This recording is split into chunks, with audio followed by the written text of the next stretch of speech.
BFM Bourse, Culture ETF. Avec Julie Cohen-Horton. Bonjour Julie.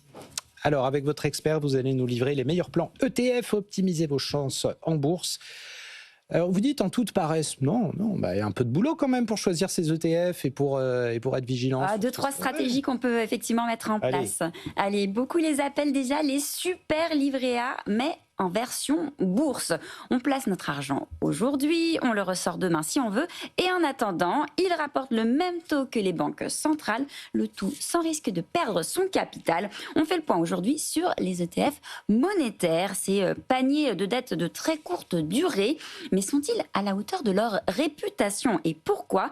Jérémy Tubiana pour BNP Paribas Asset Management nous rejoint. Bonjour Jérémy. Bonjour Julie. Merci d'être avec nous.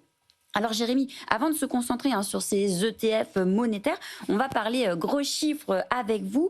On en est où au niveau des flux des ETF globaux observés avec donc la fin de l'année qui approche, et notamment en ce qui concerne les flux des ETF monétaires? Alors, le mois de novembre a été encore positif en Europe pour les UCITS ETF. Donc, on a à peu près 20 milliards de collectes en novembre sur les UCITS ETF, 70% sur la partie action, donc 30% sur la partie obligataire.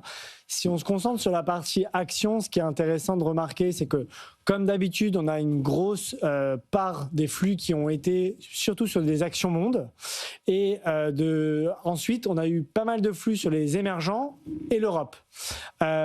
Et fait remarquable, ce qu'on a vu en début d'année, c'est-à-dire les sorties sur les actions américaines, on l'a revu au mois de novembre. Donc les investisseurs se sont désinvestis. On a vu des flux sortants sur les actions américaines.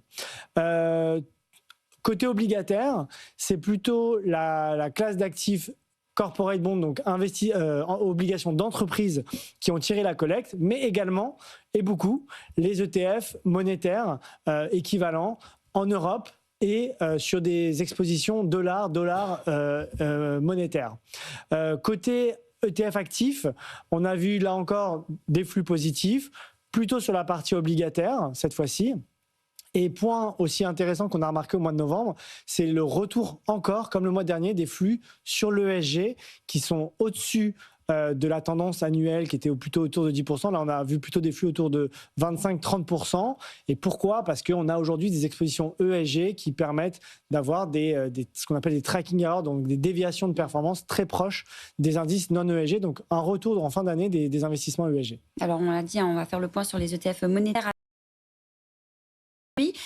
Finalement, de plus en plus d'investisseurs, de conseillers se tournent vers ces ETF monétaires plutôt que par exemple le livret bancaire ou un compte à terme, ou alors même, pourquoi pas, les anciens fonds monétaires. Alors, c'est pas exactement le même type de risque, parce que ça reste un investissement risqué dans le sens où c'est un investissement boursier.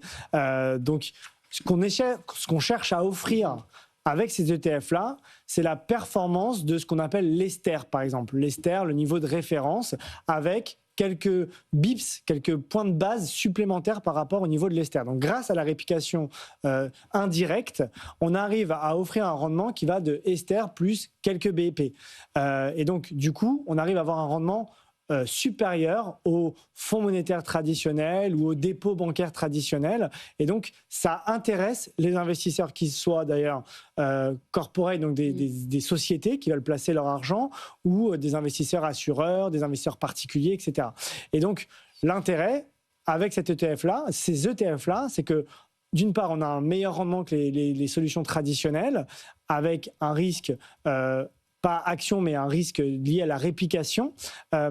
Ensuite, c'est totalement liquide, donc je peux acheter et vendre mon ETF à tout moment, et on a des frais qui sont encore une fois globalement réduits, mais ça c'est propre aux ETF de manière générale. Esther, c'est un joli prénom en plus.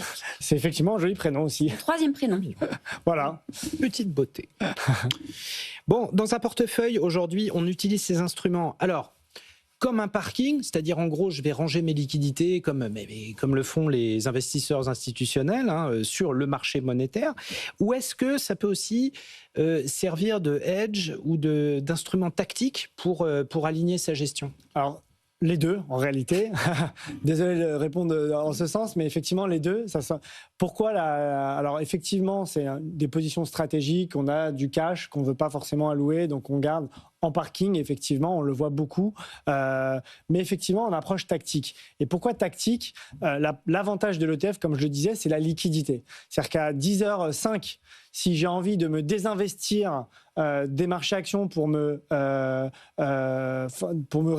limiter mon risque de mon portefeuille, je peux le faire à 10h05 en vendant un ETF ou un support action et acheter un ETF. Alors que si j'achète une solution traditionnelle, je dois attendre effectivement la fin de la journée, comme un fonds traditionnel, pour me désexposer au risque. Là, à 10h05, j'ai mon exécution qui est faite et donc j'ai mon portefeuille qui peut me permettre d'être désexposé. Donc c'est tactique, stratégique et c'est ce qui en fait une force intéressante pour cet ETF. Donc on imagine 100 000 euros de cash à placer pendant 3-6 mois.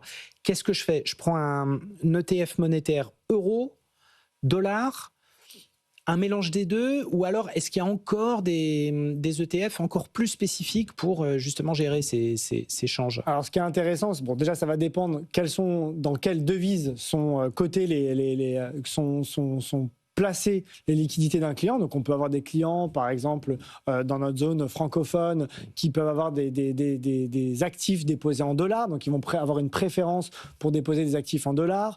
Mais en fait, on va plus loin. On a euro-dollar, mais on a des équivalents de ce type d'ETF en livres sterling, en CHF, donc la devise suisse. Donc, on a différentes devises. Et donc là, soit on a des clients qui veulent investir sur des ETF équivalents monétaires sur la devise qu'ils ont en liquidité dans leur compte, ou soit on a des investisseurs qui veulent justement profiter ce qu'on appelle un pick-up de rémunération sur certains marchés.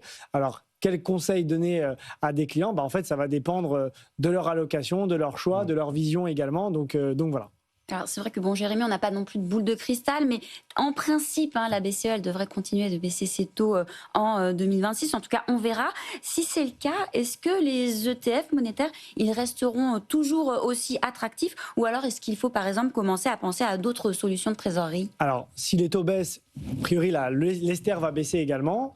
Mais ce qui va être apporté par cet ETF, c'est justement ces quelques points de base supplémentaires qu'on va réussir à avoir par rapport à l'Ester. Et donc ça, c'est grâce, encore une fois, à la réplication indirecte que offrent les ETF. Donc c'est vraiment cette technicité de gestion, c'est vraiment une véritable innovation. On la connaît par exemple dans les ETF PEA qui permettent d'internationaliser sa gestion. Donc on peut avoir des ETF sur les actions américaines, sur les actions européennes, sur les actions monde par exemple, les actions émergentes. Et bien là, grâce à cette réplication indirecte, on peut avoir une amélioration des niveaux de l'Ester via un ETF. Merci à vous, merci Jérémy Toubiana, merci Julie. On vous retrouve lundi pour Culture Bourse et puis vendredi prochain pour un prochain Culture ETF, toujours très technique, très pointu. Merci d'avoir été avec nous.